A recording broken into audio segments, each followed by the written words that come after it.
വീണ്ടും തളിർത്തു എന്ന കഥയുടെ തുടർഭാഗം. മെറീന ടീച്ചർ എന്നെ ഒരുപാട് വിമർശിച്ചു. എനിക്കതിനൊന്നും മറുപടി പറയാൻ കഴിഞ്ഞില്ല. കാരണം അവർ പറഞ്ഞതുപോലെ എനിക്ക് ആരുമില്ലല്ലോ. ക്ലാസ് തുടങ്ങി. വീണ്ടും അർപ്പിത് വന്നു. ഞാൻ അവനോട് ഇൻ്റർവെൽ സമയത്ത് പറഞ്ഞു, മോൻ കുറച്ചുകൂടി പഠിത്തത്തിൽ ശ്രദ്ധിക്കണം. എനിക്കറിയാം നിനക്കൊരുപാട് പ്രശ്നങ്ങളുണ്ടെന്ന്. ഇനിയിപ്പോൾ പരീക്ഷയാണ്. പരീക്ഷയ്ക്ക് നന്നായി പഠിച്ചിട്ടെഴുതണം. പരീക്ഷ കഴിഞ്ഞ് മധ്യവേനൽ അവധി തുടങ്ങി. അവധിയെന്ന് കേൾക്കുന്നതേ എനിക്കിഷ്ടമല്ല. ഹോസ്റ്റലിൽ ഞാൻ ഒറ്റയ്ക്കാകും. എല്ലാവരും വീട്ടിൽ പോകും. എനിക്ക് പോകാൻ വീടില്ല. അനാഥർക്ക് അനാഥാലയമെങ്കിലും ഉണ്ട്. എല്ലാവരും ഉണ്ടായിട്ടും അനാഥയായവളല്ലേ ഞാൻ. ഒരു തരത്തിൽ തള്ളി നീക്കി വേനലവധി. വീണ്ടും സ്കൂൾ തുറന്നു. എനിക്ക് വളരെയേറെ സന്തോഷം തോന്നി. ഞാൻ പതിവ് പോലെ ക്ലാസ്സിലെത്തി. അറ്റൻഡൻസ് എടുക്കവേ നിധിൻ പറഞ്ഞു, അർപ്പിത് ഇന്നില്ല ടീച്ചർ. അതെന്താ? അവൻ്റെ അമ്മ മരിച്ചിട്ട് ഇന്ന് 5 ദിവസമേ ആയിട്ടുള്ളൂ. ഞാൻ ഞെട്ടിപ്പോയി. ഞാൻ വല്ലാതെ വിഷമിച്ചു. ഞാൻ അറിഞ്ഞില്ലല്ലോ നിധിൻ. എന്നോടെന്താ പറയാഞ്ഞത്? ടീച്ചറിനെ വിളിച്ചു, പക്ഷേ കിട്ടിയില്ല. അന്ന് വൈകിട്ട് ഞാൻ ആ കുട്ടിയെ കാണുവാൻ അവൻ്റെ വീട്ടിലെത്തി. അവൻ വീട്ടിലുണ്ടായിരുന്നു. എന്നെ കണ്ടതേ പൊട്ടിക്കരഞ്ഞു. അവൻ ഒരുപാട് നേരം. ഞാൻ അവനെ ആശ്വസിപ്പിച്ചു. പിറ്റേന്ന് അവൻ സ്കൂളിൽ വന്നു. കുട്ടികളെല്ലാം അവൻ്റെ അറിഞ്ഞത് വളരെ വൈകിയാണ്. അവനെ കണ്ടപ്പോൾ അവർ ഓടിച്ചെന്ന് കെട്ടിപ്പിടിച്ചു. അവനെ ആശ്വസിപ്പിച്ചു. അത് കണ്ടപ്പോൾ എനിക്ക് ഒരുപാട് സന്തോഷം തോന്നി. അന്ന് വൈകിട്ട് സ്കൂളിൽ നിന്നിറങ്ങുമ്പോൾ ഞാൻ അർപ്പിതിനോട് ഒരു കാര്യം പറഞ്ഞു. മോനെ, നീ നന്നായി പഠിക്കണം. അതിന് ഇങ്ങനെ പോയാൽ പറ്റില്ല. ഇനി കൂടുതൽ ശ്രദ്ധിച്ചില്ലെങ്കിൽ നീ തോറ്റുപോകും.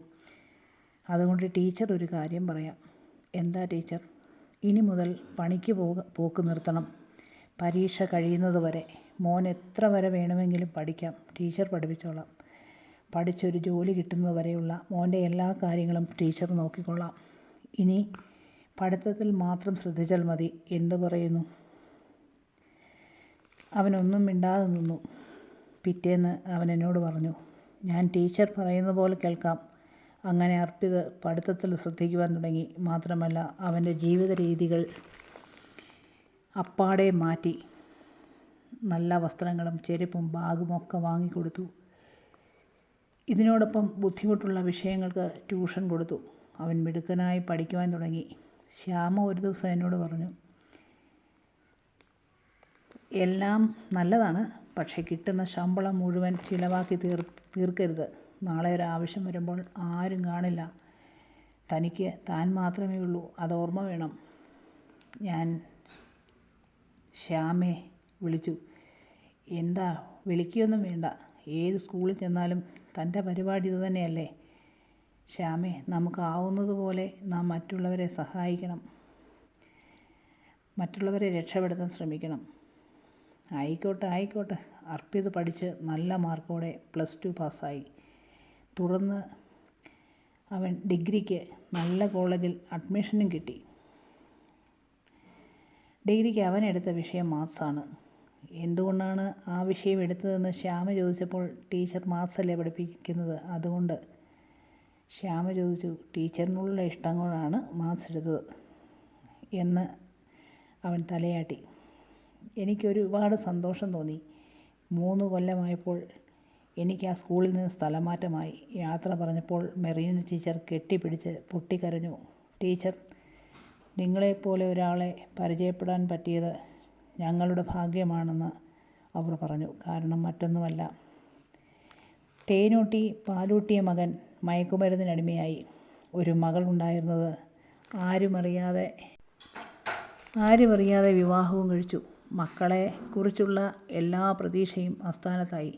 എല്ലാവരും അവരെ വിമർശിച്ചപ്പോൾ ഞാൻ മാത്രം അവരെ ആശ്വസിപ്പിച്ചു. ഒന്നും ഓർത്ത് വിഷമിക്കരുത്. എല്ലാം ശരിയാകും. മകനെ നല്ല ചികിത്സ കൊടുത്ത് രക്ഷപ്പെടുത്തണം. സ്വന്തമായി വിവാഹം കഴിച്ച മകളെ സ്വീകരിക്കണം. നമ്മുടെ മക്കളല്ലേ. പ്രശ്നങ്ങൾ ഉണ്ടാകുമ്പോൾ വളരെ തളരുകയല്ല വേണ്ടത്, തഴയുകയുമല്ല. നമുക്കാവുന്ന പോലെ പരിഹരിക്കണം. അങ്ങനെ മകനെ ഒരു അഡിക്ഷൻ സെൻറ്ററിൽ എത്തിച്ചു. ചികിത്സ തുടങ്ങി. മകളെയും ഭർത്താവിനെയും സ്വീകരിക്കുകയും ചെയ്തു. അങ്ങനെ ആ പ്രശ്നത്തിന് ഒരു പരിധിവരെ സമാധാനമുണ്ടായി. നമ്മളെല്ലാവരും ചിന്തിക്കേണ്ട കാര്യങ്ങൾ അങ്ങനെയാണ്. സന്തോഷമുള്ളപ്പോൾ കൂടെ നിൽക്കുവാൻ ഒരുപാട് പേർ കാണും. അവർക്ക് ഒരു പ്രശ്നം വരുമ്പോൾ കുറ്റപ്പെടുത്താനും ഒറ്റപ്പെടുത്തുവാനും നമ്മൾ മുന്നിൽ നിൽക്കും. അത് പാടില്ല. വിഷമസന്ധികളിൽ നമ്മൾ അവരോടൊപ്പം നിൽക്കണം. എങ്കിലേ നമ്മൾ മനുഷ്യരാവുകയുള്ളൂ. അടുത്ത ഭാഗവുമായി വീണ്ടും